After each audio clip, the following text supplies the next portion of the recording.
Success transcends cities. As one of the world's most respected business leaders, I know what it takes. Join me now as I sit down with fellow leaders and we share our insights into how you can be successful. My name is Jeffrey Hayzlett, and this is All Business.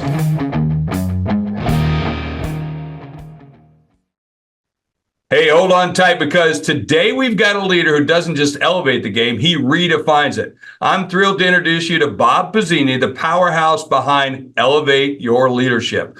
With a battlefield-tested background as a master explosive ordnance disposal technician and EOD officer in the Navy Special Operations for over 26 years, Bob brings a level of expertise that's not just impressive, it's explosive, and I mean that literally. Now at the helm of iFly Virginia Beach, he's not just flying high, he's taking leadership to new heights. So get ready for a conversation that doesn't just inspire, it ignites by hearing insights from a leader who knows how to elevate, dominate, and soar. Bob, welcome to All Business with Jeffrey Hayzlett. Hey, Bob, your journey from Navy Special Operations to the CEO of iFly Virginia Beach is nothing short of extraordinary. How was your experience as a master explosive ordnance disposal technician? How did that shape your leadership philosophy? Sure. Well, in Navy EOD, or as you said, explosive ordnance disposal, we have to get it right. If you make a mistake, the results are catastrophic. And to get it right, you have to be calm under pressure. You have to have an incredible team structure. And everybody on that team has to be extremely confident and competent in what we are doing. And fortunately, having spent a career in that environment, I learned a lot that was directly transferable to the private sector and to the business world. And that has served me well. That methodology of calm and confidence and competence and a very high level of energy has served me very well. I literally transferred those traits and those skills into my private sector enterprise. And that carries over into your personal life, doesn't it? Certainly does. I mean, we are husbands, we're fathers, we're parents, we coach youth sports, and we're active in our community, and all of those traits really transition and benefit all those in our realm or in our sphere or in our inner circle. And I'll just give you a quick example. I'm very active with the Chamber of Commerce, and that is a business community unique to Hampton Roads, the MSA here in the Virginia Beach area on the East Coast. And there is a culture there, there's a family, there's an organization, and there's a common goal of advancing business initiatives throughout our region. And so it's very easy for me to take those skill sets and apply them, in this case, to the larger business community. Yeah. Now I see your book right behind you, Elevate Your Leadership, and it's not just a tagline. It's not just the cover of a book. It's a mantra. What key principles do you emphasize in your coaching that you believe can truly elevate a leader's effectiveness? Yeah, so the book has basically two parts. Part one is how we build ourselves as a leader. We define leadership in our own words. We build a personal brand, and the way you build that brand is first you build a foundation. And I lay out the stepping stones, or the building blocks, if you will, to literally build your own personal foundation in leadership. If you don't have one, you don't really know when you're leading and when you're not. At least that's my experience. But if you build a rock solid foundation, then you know if you're deviating from your foundation, and you can bring yourself back. So part one establishes the foundation: leadership styles, power types, critical traits, things that you put it right here in your conscious mind, and they are tools at your disposal as a leader based on what situation presents itself to you at any given time. And then part two is all about health and wellness. Leaders, we have something called executive function. Executive function sits right here in the prefrontal cortex. And the summary there is it's your ability to see, to hear, and to think, to analyze what it is you see and what it is you hear. And through health and wellness, we can really turn that working memory, that we can really turn that executive function on. Or if we're not paying attention to health and wellness, we can really inhibit our prefrontal cortex in our working memory and our executive function from being in top working order. For example, there could be opportunity in front of you and you don't see it because you weren't as alert and mentally energized as you really want to be. There could be no opportunity in front of you, but you could create opportunity. If you saw the void, you could create that opportunity. But you have to be on your A game physically and mentally in order to do that. The physical feeds the mental. So part 2 of the book is all about health and wellness. And there's 6 very specific things that I dive deep on that I learned about as a veteran through veterans treatment programs. And I was so fortunate to experience this. And I just wanted to share it with everybody after I learned it. Those 6 things are rest, hydration, nutrition, exercise, brain and heart health, and lifelong learning. And just real quick on hydration, 16 ounces of water first thing in the morning will change your life. It's scientifically proven. And I love sharing things like that with everybody. Yeah, well, Bob, I got to tell you, I think of you every morning, and I don't want my viewers and listeners to think that there's anything hidden in this, but you taught me about the value of hydration. And every morning I get up, I think of you, and I drink a big bottle of water before I start anything. I've stopped drinking coffee. I've stopped doing the caffeine. I'm dropping weight. I feel better. I'm not as grumpy as I normally used to be. And, I got to owe it to you because you're the one that got me into that and said that's something you did in the Navy and you've carried on into your personal life outside the Navy. For sure. And I greatly appreciate, your testimonial there. And I don't mean to thump my chest here, but I've heard that from so many people. Yeah. And when my wife and I are at a cocktail party or something, and somebody else, especially a woman, says, "Hey, Bob, I think of you every morning." It's funny because we know what it means, but it's funny at the end of the day. But so many people have told me that, and I'm just glad that they're doing it and that they're reaping the benefit. And I hope they're sharing that with their people so they start to hear people tell them that, hey, I think of you first thing in the morning. It's really, and it's, that one little thing, I wish they would teach that in 3rd grade, to be honest. These are things that are so critical to our functioning, and it's hidden in science journals. Yeah. It's just a great way to start the day and a good routine. We all need those healthy kind of things in our lives that trigger other things because, quite frankly, we're not the best taking care of ourselves the way we should.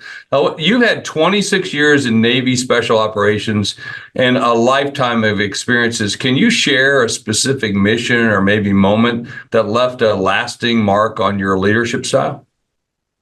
Sure, I can share a few. I'll pick one, and I'm just going to hit the wave tops here. I go in detail in the book, but I was an instructor at the Naval Diving and Salvage Training Center in Panama City Beach, Florida. So I was a Navy dive school instructor, and I was very highly ranked. I was very highly qualified. I was what's called an unlimited diving supervisor. I could supervise the most complex diving operations anywhere around the world. And one morning we were getting away to push away from the pier to go out in the Gulf of Mexico and conduct some deep water qualification dives for a class that was getting ready to graduate. And the commanding officer put out a new directive that morning. He said, "We will no longer do X." And I looked at my team after I received that information and the messenger walked away. I looked at my team and I said, "Starting tomorrow, we will no longer do X." And that came back on me. And when it came back on me, the commanding officer who we would work out in the gym together, we would do martial arts on the weekends together. We had a wonderful personal and professional relationship. And at the end of the day, I let him down. And he made it clear that he wasn't happy about that. And he could have really negatively impacted my career. But what he did was put me on a path for recovery. He knew, and the lesson here is, he knew that I was bought into the mission of the organization.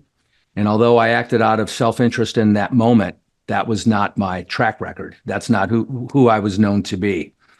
And so with that, he made it hurt, but he also allowed me to recover and regain my unlimited supervisory status. And I actually went on to promote from senior enlisted to commissioned officer at that command on that commanding officer's recommendation. So the summary there is, if you're bought into the mission and you're bought into the organization, what people will make mistakes. And when they do, it's the leader's job to assess the character of the individual. And if you feel the character of the individual is what it should be, then put that person on a path for recovery. And that's a whole nother discussion in my book. I call it, why do some people get forgiven versus fired when they make a mistake? And that's a deep discussion. So, and I could give a few others, Jeff, but I'll take a knee here and pause. Brother, that's a good one. Let me tell you, all actions have consequences, good and bad. And the key is about, setting clear conditions of satisfaction with those you're working with. Speaking of satisfaction, a number of times throughout this particular year, where we're going to be doing iFly Mastermind, all about elevating your leadership. We're going to take you on indoor skydiving in a wind tunnel. Okay, so we're not going to throw you out of a plane, but you're going to be inside of a wind tunnel with a turn of a hand. Just that turn of a hand will put you at the top or the bottom, just like it is in business. So we're going to be talking about that a little bit later in today's program. But I want you to go and look for that. You can check it out on the C-Suite network site, or look on my site or Bob's site. You'll be able to find it. But High Flying Mastermind. Okay, Bob, we were talking right before about consequences. Now, and a little bit about how it applies from military to the real business world. I was not say that military is not real business, but you know what I mean. So transitioning from the military to the business world is a very unique challenge. I mean, my father was a career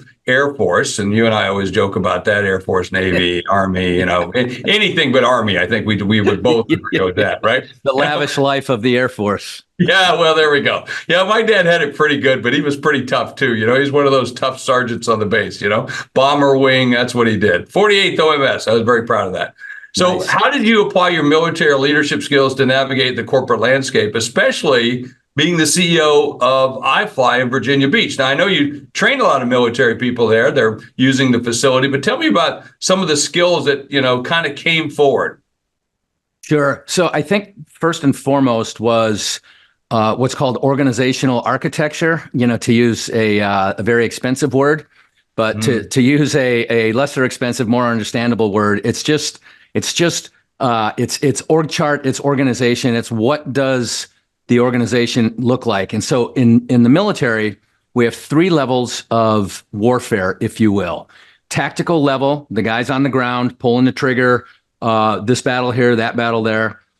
The operational level, which is deciding where the engagements are going to happen and making sure people have what they need in terms of manpower, in terms of the proper training, in terms of the proper equipment to go execute those battles at those different places.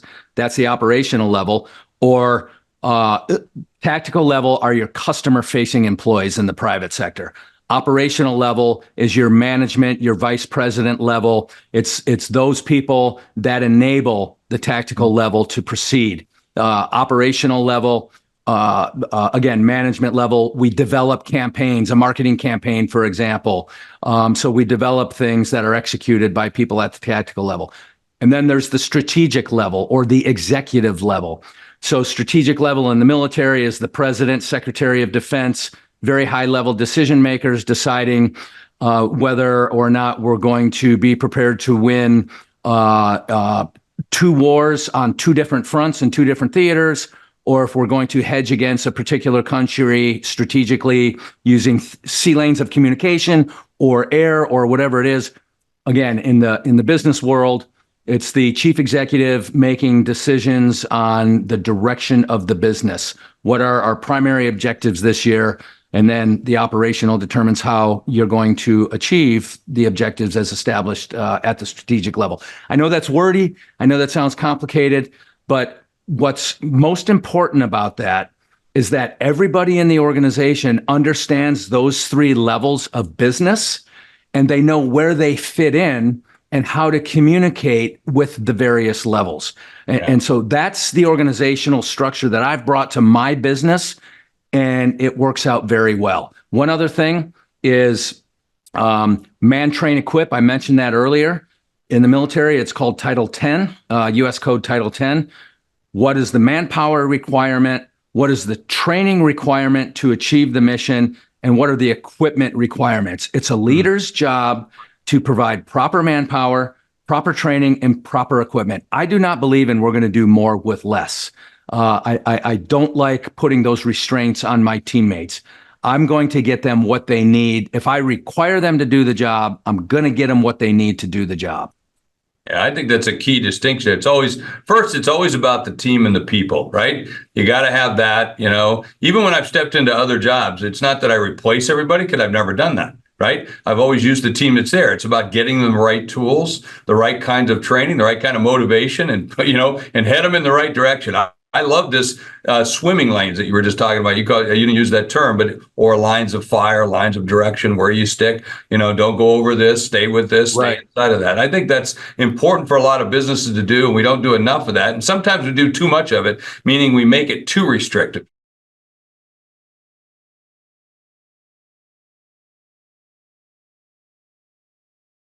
So in the fast-paced world of indoor skydiving, and I've seen you do this, man. I've seen you inside these things, and I can't wait to be doing that with you at our high-flying mastermind. How do you instill the culture of discipline and precision without, dampening the spirit of excitement and innovation that you have at these things that you do at iFly? One of the wonderful things about indoor skydiving is it's one of those activities where you have to be in the moment. You have to be focused on exactly what you're doing. What are my hands doing? What is my head doing? What is my body doing? My legs, everything. Yeah, you have to be in tune to everything, because as you said earlier, any little movement will have a huge effect in terms of your heading, whether you're flying in this direction or that direction, driving forward, driving backwards. And you have to be in the moment. You can drive a car. You can drive a car for 30 miles on the highway, and you can't really remember much about those last 30 miles, so you're not 100% in the moment. In the wind tunnel, you have to be 100% in the moment. And I like to draw the parallel between that and leadership. When you're an active, engaged, and energetic, when you're alert and competent and confident and energized, you're in the moment, so you can properly assess whatever's presented to you, and you can make the appropriate decision, not overreact, not underreact, but you, most importantly, you show your team a steady hand at the helm. You want to be the same person every single day for your team. And if you do that, you will build trust and you will build confidence. And if there's really good news, they will bring it to you. If there's really bad news, they will bring it to you. You need to be that steady as she goes kind of person. So in the moment, and in the wind really teaches us, amongst all the things it teaches us to be in the moment. And it's a hell of a lot of fun. Yeah, it sure is. Speaking about in the moment, for those of you who are watching or in a meeting right now, you got to pay attention to what you're doing. We know what you're doing. Don't be doing emails. You got to be in the moment, because when you're in that moment, you get a lot more done. You don't waste a lot of time. Now, Bob, I know that EOD officers deal with some very high stake situations, right? I mean, the stuff that you can do, you can literally blow things up or get blown up. And I do not want to diminish that in any way. But how do you manage stress and make critical decisions under pressure like that? And how can you transfer that? How can business leaders apply these principles to their environments? Because we're working with things that if you say the wrong things, a material change, at a press conference or something like that, and you make a comment, it could blow your stock up or blow it down. I mean, truly. Or you could be in the newspapers or, in this case on Twitter, in a heartbeat. So first, I'll go back to what we talked about earlier, your mental state, your health and wellness, your mental and physical state are things that you have to pay attention to every single day. And those 6 factors I mentioned earlier, all 6 of those things require personalized attention every single day. If you do that, when you're presented with a situation that's stressful or unexpected or of very high consequence, you will remain calm and cool under pressure. There's something in our bodies called a sympathetic nervous system, fight or flight, right? When these stressful situations present themselves, your sympathetic nervous system wants to take you out of the driver's seat and make you overreact. And we've all done that. But the more we pay attention to those key factors of health and wellness, the less sympathetic takes over and the more we stay in control. That's point number one. There is a very easy to identify process of mental and physical health and wellness that you can master. If you've mastered that, when that situation presents itself, you don't overreact, you don't underreact. You react appropriately based on what's presented to you. And there's another thing I talk about called metacognition. Metacognition is basically thinking about thinking. So in the military, we try to think about what are all the things that could happen during this engagement, during this mission? What are all the things that could go wrong, or not even wrong? What are just all the things that might happen during this engagement? And we try and pre-plan as much as possible for those things. So in the business world, in a press conference, in a high-stakes negotiation, the most effective people have thought about all of those possibilities in advance and what their response might be. Now, I'll give you an example of that. If the more we rehearse, the more we hear something, the more we become attuned to it, and the emotional our response is. Mm-hmm. And I'll give you the most extreme example in the world: death of a loved one. When a loved one dies, we're very emotional, very, very foggy. But as time goes by, or as we process that, we become less and less emotional. One more quick example. If I have to have a difficult discussion with somebody, I will rehearse that discussion several times. I might have a role player come in, and I do this actually with my general manager quite a bit, and role play. And the more I have that discussion, even in a role playing environment, the more attuned I become to it, the less emotionally sensitive I become to it, and the more I can focus on the actual negotiation. Yeah, and better outcome for everybody that's involved. It's less stressful necessarily, or less important, or it's just a way to be able to deal with a lot better. It's taking a bad situation, turning it good. Well, Bob, we've got a win-win. You want the win-win. I fired people, and years later, I always ask somebody, what did they say about me? Something like that, and they always say, "Oh, I loved them." And I said, "Well, I had to fire him." So it's always good to be able to have that, at least give people great dignity and be able to handle those if you get in those kind of situations. Hey, Bob, we're talking about with just a couple minutes left. We've got a great big event coming up that we're going to be doing at your iFly facility. How excited are you about doing this, and why should people come? Jeff, I am so excited, and I'll tell you why. We have put together a team of coaches, a team of leaders, really incredible people with incredible experiences.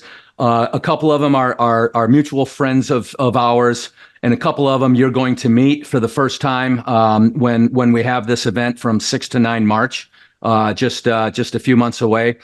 But I'm really excited about this team and these people we've put together, in combination with the experiences we're going to have here in Virginia Beach. Virginia Beach has the highest concentration of operational forces in terms of special forces, Navy SEALs, Navy EOD, Navy divers, and also the largest naval station at Naval Station Norfolk, the largest naval station in the world. We have the MacArthur Memorial. We have the Navy SEAL Monument. We have the battleship Wisconsin, which is available for tour. The history of that ship alone is incredible. So we have put together the High Flying Mastermind, this leadership event, which incorporates discussions from me, discussions from you, discussions from our coaching staff. Marty Strong, a retired Navy SEAL and highly successful chief executive officer.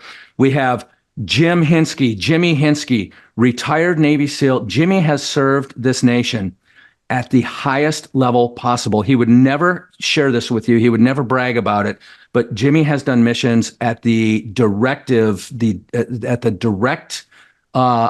orders of the President of the United States, and not just one president, several presidents. But Jimmy is going to lead us through a custom knife build. We build a knife, a Tonto knife, and when we build that knife, we have discussions on leadership and ethos and family and things that are important to us. And we inscribe these things either on the blade or on the handle, or he's got a removable handle where we can put a little compass inside, maybe something to help us keep direction. But this is an incredible experience, and we learn leadership through somebody who has experienced it at the most highest threat level, and the levels that are of significant strategic importance to the United States. And then we have a yoga instructor who's going to take us through breathing exercises. So breathing is critical to leadership. Breathing is one of those things, when I talk about brain and heart health in my book, a lot of that is facilitated through breathing properly. And as leaders, if we can learn how to breathe, pre-breathe, exercise beforehand, and then apply the techniques when the heat is on, we perform much better. So Frances McQueen is an incredible, I forget her level of qualification, but a very high level of qualification. Off the charts. She's got it. Yeah, she did so much schooling. It's unbelievable. It's just going to be an unbelievable 4 days together, flying high, elevating your leadership in Virginia Beach. Hey, Bob, what happens, though, if they can't make the very first one? Sure. So we have 3 more events scheduled throughout the year. And those dates are all on the High Flying Mastermind website. So if you can't make the March event, which will likely sell out, seats are limited, and this event will likely sell out, you can easily look down the road and schedule throughout the rest of the year. So the next one is June, and then we're going to have a few more after that. So you can look down the road and schedule appropriately. Bob, thanks so much for coming and being a part of All Business with Jeffrey Hayzlett right here on C-Suite TV and C-Suite Radio. Hey, at the end of every show, I like to talk about what I learned from our guest. And from Bob Pizzini, the biggest thing is about those skills that he learned for 26 years as a special operations officer in the U.S. Navy, and how those transfer into your personal life or your professional business life. And the biggest one that's jumped out at me is the one I said in the show that I think of him every day about hydration, right? Just something very simple that we can do every single day and get into that, regiment, or get into that habit of doing it. And by doing that, what a difference it makes, not just for your mental well-being, okay, in terms of the things that you got to do, making you a lot sharper, but it's really just a healthy habit. And of course, I'm teaching that to others. That was my takeaway. So what will you take away from the interview and give to others as you go about your business day? Right here on All Business with Jeffrey Hayzlett on C-Suite Radio and C-Suite TV.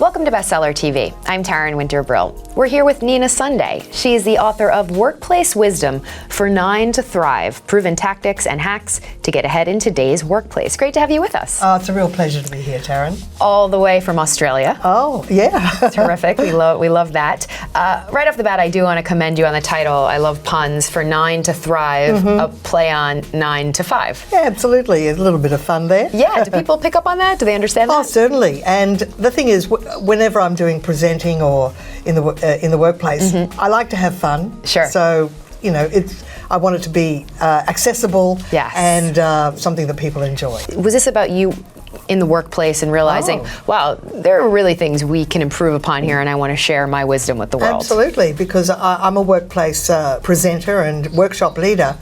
And sometimes I'm working with teams and I'll ask them a question and sometimes surprised by what teams don't know. And I'm thinking, that's really basic. Right. So I figure that's kind of the basis of a lot of the chapters in the book. Each chapter is a bite-sized piece of micro-learning that's very readable, that has action steps at the end that people can grasp the key concepts. And what I've done is selected the best bits, I think, from when I'm presenting to people. I go, you don't know that it is possible for a smile to be in your voice when you pick up the phone. Because I've had team members debate that with me. Oh, people can't hear a smile in your voice. I go, I think they can. Who would you say is the target audience? Is this for anyone in the workplace? You mentioned managers. Who Absolutely. Who is this applicable to? The people that have been reading it, that have given me feedback, said, my son has just entered the workplace. He needs to read this book. So for any young professional entering the workplace, a lot of mature workers, these are the things that perhaps they've picked up already along the way. But young workers haven't necessarily learned a lot of these things, and often it's unwritten ground rules or norms that are assumptions that people know things in the workplace, and yet even as basic as how to shake hands properly or how to introduce a VIP. I mean, that's really important that people understand some of the niceties of professionalism that gives them poise and confidence and helps them come across as competent and intelligent. Nina, I wanted to touch upon this idea of artificial intelligence and robots. How do we prevent robots from taking over, so to speak, to preserve our jobs via, humanity, humans? Well, what's coming next is the fact that there is a tsunami of automation.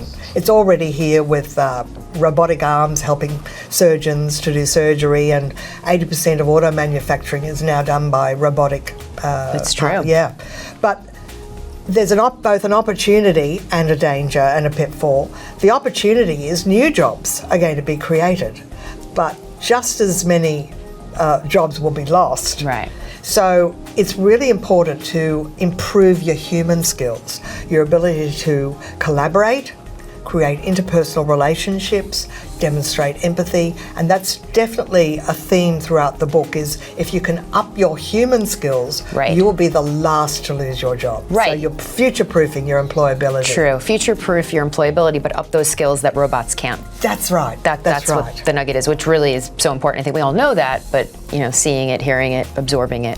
One of the key chapters for me is something that took me years to learn, how to manage and keep a team member motivated, because I had maybe about 8 full-time staff at one point, and I noticed that there was this trend where they'd be enthusiastic because they were learning, I'd be giving energy and input, and then they'd become competent, and then I would just leave them alone to just do the job. Okay. And then I would wonder why they started to tail off and stop doing the job to the excellent standard that they used to. And I thought that just having a friendly workplace culture and we were just all like family, that was enough. Right. And I've subsequently discovered through Google's research in the 8 good behaviours of a manager that team members need a regular one-on-one discussion, just you and them, for maybe about 20 minutes, maybe once a month, and maybe every 6 months to talk about career progression. What do they want to do? Where do they want to go? So you think that's the key, as to that graph you just mentioned? That's right. It's called the S-curve or the sigmoid curve, because I held the question in my mind, why am I seeing, this is being in business for 20 years, why am I seeing good people start off and start strong? Yeah, and I didn't want to be a micromanager. See, I overcompensated. By not being a micromanager, I actually left them alone. But it's a good experiment. I mean, you have to learn through trial and error. And then when I finally read Charles Handy as a management thinker, it was just one little chapter in his book, The Empty Raincoat. The sigmoid curve, that's the answer. It's actually in nature. It's like when the tide goes out and you might go for a walk on the tidal flats. Right. Talking about where I live in Moreton Bay. Yeah. You have to know when to turn back to the shore before the tide comes in, or you could be left stranded. So it's about starting a fresh curve, a remotivation curve, before they've actually become demotivated. It's a great point, because I feel as though it's becoming more mainstream, and I don't know how things are in Australia, but here in the United States, one-on-one meetings, my sister's a manager, she's always doing those. But when I started my career, those didn't exist. Exactly, and I remember that too. I mean, I may not have started my business if I'd have had some one-on-one discussions with my manager. Yeah. But it's personal development. It's showing an interest, and I think, like you said, it goes a long way. And the other thing that managers need to do is actually have these conversations where they actually find out a little bit about the team member's life. I mean, if there are any issues in their life, and this isn't to pry, it's just to know that if one of their children is maybe going through exams and the stress of that, and maybe it rippling into the family and everyone's a little bit on edge because of that, or maybe they've got aging parents that they have to spend a bit of extra time with, all of that, just to know, so you have empathy, goes a long way with respect earning respect and just having that empathy that creates an interpersonal relationship with your team members. Because some managers think we're just here to do a job. Right. We're here more than that. We're here to have relationships and meaning while doing the job. It's really it's showing an investment in your employees on a case by case, in each one, to show them and demonstrate that you care and they mean something. And it's not just about their numbers and their performance. It's about absolutely being a part of the company. You talk a little bit about these open office floor plans, right? There's so much to get to in terms of workplace wisdom. What's your opinion on those? Well, my article isn't really about whether to have open plan or whether to have separate spaces, because of course there's a whole trend towards having pods and even hot desking. Right. It was more about what to do if you are in an open plan, right, and about respect and consideration, and it's about being aware of noise levels and just being aware that, you shouldn't. Well, one example is don't eavesdrop. Nothing's worse than someone having a conversation, a private conversation, and because you happen to hear it doesn't mean you have permission to say, oh yes, and what I think about that is, right, nothing's more disconcerting, that whole Big Brother feel. Of course. So, and also things like odours, some people are sensitive to strong perfume or strong food smells. So it's just being aware, it's just having respect and consideration for your fellow colleague. Most importantly, it's saying hello and goodbye upon arriving and leaving. You talk a little bit about speed reading. Yeah, well, I started my life. I was teaching speed reading when I was 19. Yeah, what do you mean by that? Well, speed reading is the ability to sit down and use a technique to be able to read what is about 3 or more times faster than the average reader. Okay. And it's a technique, and I was fortunate enough to do a course when I was 19, and then they invited me to come on and teach it.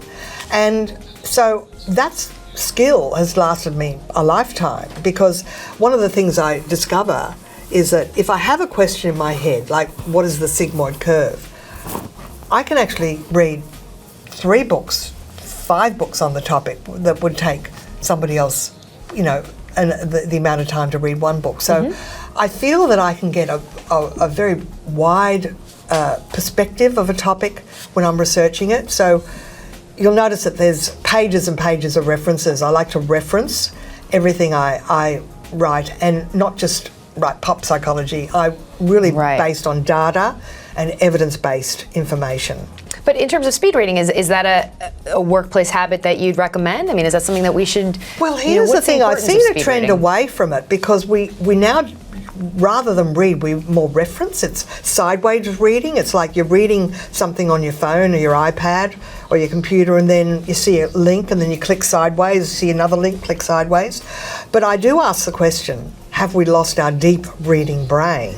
It's a good question. Because the ability to actually sit and read one author's deep thoughts from beginning to end is almost becoming a thing of the past. Yeah, it's becoming obsolete, I'd say. We're so fragmented, our levels of attention span. And I must admit, I probably read fewer books as a whole than I used to, because I'm as distracted by reading on my online. Yeah. Just give everybody a sense of your background, Nina, because you mentioned presenting, and what makes you feel equipped to write about all of this? Well, I started university with a Bachelor of Arts and Diploma in Education.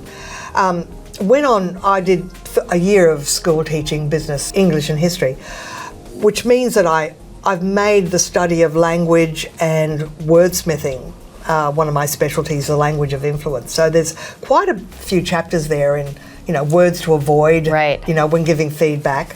And then there was a period in my life where I actually was a professional musician. Yes, you've done it all, as they say.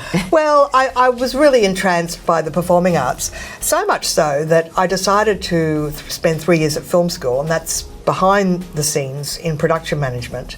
And then I spent a couple of years at ABC Television in Australia, but all during the time at the ABC and while at film school, I had my own course in speed reading at a community college, where I kind of invented my own new system based on the one that I'd been training, but they were sort of closed to any new ideas, and I had all these new ideas based on what I was observing was different to what they told me should happen. And so I started experimenting with my own techniques. And then after a few years, I realized that I had my own new speed reading course. Right. So my business started as speed reading and study and memory. And that was the first 10 years. And then I realized that in order to run a business, I needed good time management. So I'd learnt that. I needed good customer service. So I'd self-taught myself that. I needed to learn how to present in a more polished fashion, and so I studied that. So all of the things that I studied to be a good business owner were all these areas that I now became another expert in. So those were the new topics that I added to the list. And I lead a team of facilitators in Australia-wide, delivering these programs. And I've moved more into the leadership and culture space. And speaking. And I mean, everything you just said is why the book is so unique, because you've all these little nuggets from your life and your past experiences, but you put it all together under the confines of the workplace. And it's interdisciplinary. And you see, we need to be interdisciplinary in this world. We can't be specialists anymore. Even the best artist really needs to understand marketing, or they won't pick the right agent. Right. So, in fact, I meet small business owners who say, "Oh, I'll just get a salesperson to sell." Well, what I say to them is, if you can't sell almost as well as your salesperson, they will lose respect for you. Right. You have to know how to sell. Exactly. You can't just be a specialist. You have to be all-encompassing, which is a big part of the book. And there's so much to get to, but we're out of time. But it's like I said, it's very comprehensive, and I love that it comes from all the different parts of your background. So congratulations. Thank you, and Jen. thanks for coming. Oh, it's my pleasure. It's been a real pleasure. We look forward to the next one. Thank you. If you'd like more information on the book, just head to our website, c-suitebookclub.com, c-suitebookclub.com. I'm Taryn Winter-Brill. Thanks for watching. We'll see you next time right here on Bestseller TV.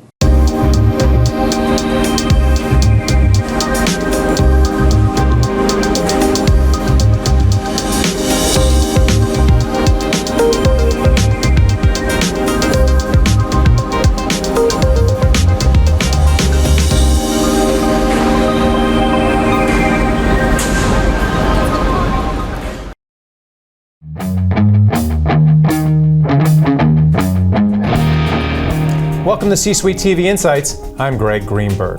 There's a lot of talk right now about the impact of global climate change, and rightfully so. But that's not the only crisis currently threatening the planet. Here to talk about the growing water crisis and how we can solve it is Grant Page, founder and president of Magna Imperio Systems. Welcome, Grant. Thanks, Greg. And tell me, what is your assessment of the global water crisis? So I look at the water crisis in two parts. One, people are pushing it off on third world countries or developing countries and saying, well, that's Africa's problem, that's India's problem. Where for us, in the United States here, we have the most contaminated aquifers in the world, and we have the most depleted aquifers in the world. So number one, education needs to be done to bring people up to speed on what's actually going on. And two, water treatment companies need to push harder into solving the actual crisis here at our homeland. So was that the impetus for you to create Magna Imperio Systems? So I was trying to invent a better way to electroplate parts that was more environmental friendly. And in that process, I came up with our initial alloys. After that, though, I joined the United States Navy, and when I was on a destroyer firsthand in the Middle East, I saw us trading, selling large amounts of water to help out with what was going on in those countries. And when I saw the impact of it, I realized, wow, this is a crisis that no one knows that's going on right now. So that really pushed me to start the company. So what's the problem with the current desalination process and the current treatments for water? In short, they're very expensive, they're very slow to build, they're very slow to install, and then the maintenance is overbearing to keep them running over a long period of time. In short, they cost a lot of money, they cost a lot of energy, and they don't produce that much water. And you use a process called electrochemical nanodiffusion. Why is this a better way? So it's a better way because reverse osmosis, you're basically taking water and you're shoving it against a membrane and you're getting clean and dirty. A not very tunable solution.